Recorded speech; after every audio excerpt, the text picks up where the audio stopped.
emme is wearing ke ambi kambadong egotu mihar tibefna tifeni wedana wane Sri Lanka ge Rais Mahinda Rajapaksa ge ambi kambadong ye thomi badun teke bava wahaka de mi summit bro erga amazaki ASEAN vilat ke pahikame Excellencies, distinguished delegates, rajyag mi be kumda rajyang hum bare kishi bimari bare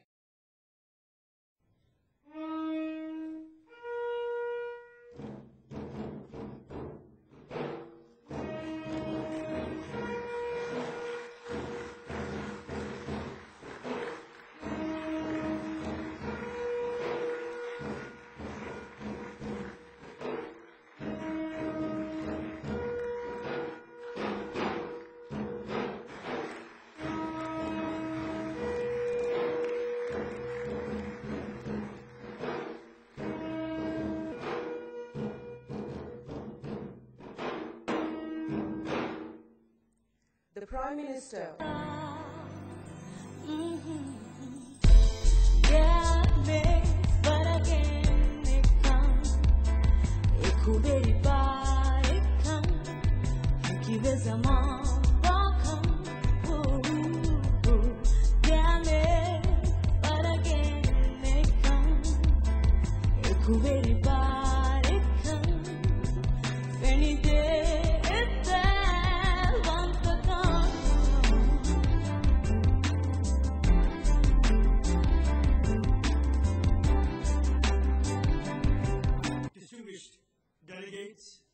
Ladies and gentlemen, I am deeply honored to exercise the privilege of opening the formal session of the 17th SARRC Summit in the beautiful and pristine island of Adjud.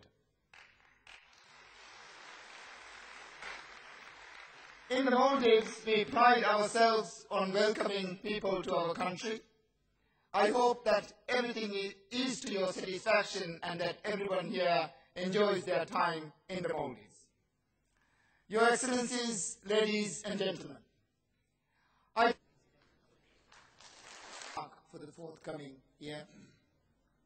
Let me assure your Excellencies of the full cooperation of the Maldives for a successful SARRC summit. May I draw your attention to the next item of the agenda, which is Your Excellency President Muhammad Nasir on your assumption of the from South Asia at this important summit of South Asian Association for Regional Cooperation. I wish and during our stay. Indeed, for not only for inter-SARRC but also for wider regional trade and pursued by SARRC and the signing of the Seed Bank Agreement. Potential of our human resources in the SARRC region. The talent and creativity of our people is the greatest strength of our nations. We, the leaders of SARRC countries, have therefore a sacred duty of nurture and develop the skills of our people and enable full flowering of their personality. This is why we have been strongly committed to programs of social action that ensure that access to opportunity is not denied to any segment of society. Schools in the rural hinterland, which have been deprived of essential facilities for so long, must be upgraded as a matter of priority in all our countries to provide total education.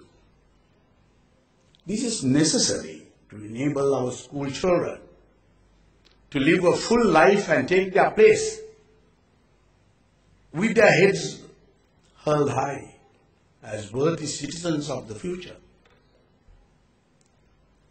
We in Sri Lanka are passionate believers in social mobility. Education, health facilities, and modern communications must be made available to all. Government owe no less to our people as it is only in this way that the advantage of political empowerment can be enjoyed in full measure by our people.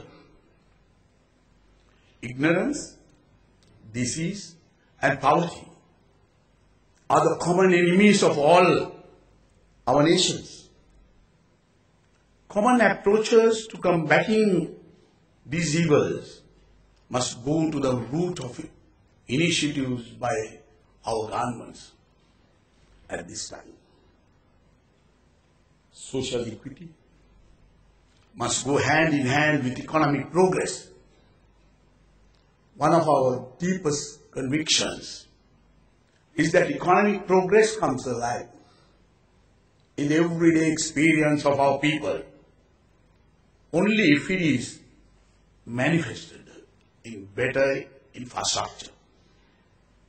Benefits arising from economic development do not automatically percolate down to the grassroots level. Proper intervention by governments is necessary in our region. To achieve this objective, a necessary condition for achieving all this is peace and security throughout our region.